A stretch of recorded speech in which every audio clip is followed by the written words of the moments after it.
Okay.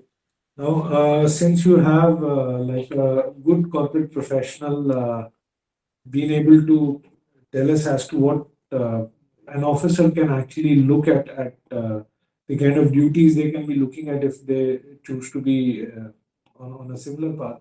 My next question would be: are there some minimum certifications or courses, etc., which you can suggest to officers who intend to be in the security domain so that they can do a successful transition into physical security, asset protection, etc.? There are, in fact, a few very not desirable. I'll say they are not must have, but they are certainly desirable. And why so? I mean, more than the value of the certification you will derive, I think the best takeaway of any certification to the client is that it shows your growing mindset, right? That you are a continuous learner, you are ready to learn, progressive. I think that's the most valuable trait which any hirer looks at.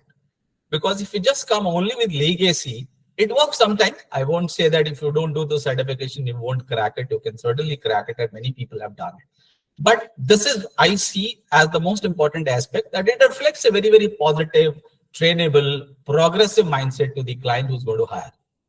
And coming on to the certification per se, I think the gold standard certification is CPP, which is most of you are aware. Many of you would have already done it as well. That is Certified Protection Professional. This is the one is the gold standard, and probably all of us are eligible to do that. I won't suggest you to do PSP and the APP side of it.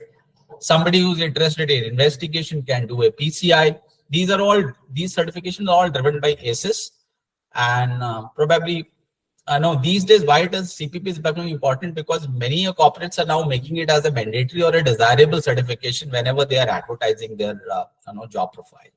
So that's one security per se. Vipul, if you want, I can also add few others certification which may be of use. So another certificate. Yeah, sorry, go ahead, Vipul. No, keep adding. I'm just noting them down. You said CPP and next. Okay. So security per se, somebody wants to join only security, I think CPP is good enough. And you would need around 6 months. वैसे तो आप मुझे लगता है many of you are staff colleges and all, you will hardly need 1 month. But just to align, be prepared, and give a foolproof shot, 6 months is enough. I think 3 is also enough. But take it as a max on 6 months, because I mean, preparation is never ending. But I think if you decide, you fill the form, put 3 months, your test date 3 months ahead, and I'm sure everyone of you will be through. In fact, you don't need any guidance as well. Let me tell you, just study the material and believe if you have cracked so many exams, this is peanuts. So if somebody is trying to scare you that this is a very tough certification, I don't buy that at all. Now, if in addition to that, see, primarily this is applicable to the corporate side of the security, not to the manufacturing. Anyway, it's relevant there as well. But if you want to get into corporate security, another certification I would suggest is PMP. Because for the corporates, everything is a project, right? Everything will have a timeline, have a start date, end date, a definite deliverables, a definitive budget, a definitive team, timeline. So if you can do that certification, then that in a way also communicates that you are a time-driven professional, project-driven professional. You don't take it as a long-term 5-year plan. So this certificate also in a way adds value to the legacy experience which you bring. So I think to get into security, you do these 2 certifications. I think you're good enough.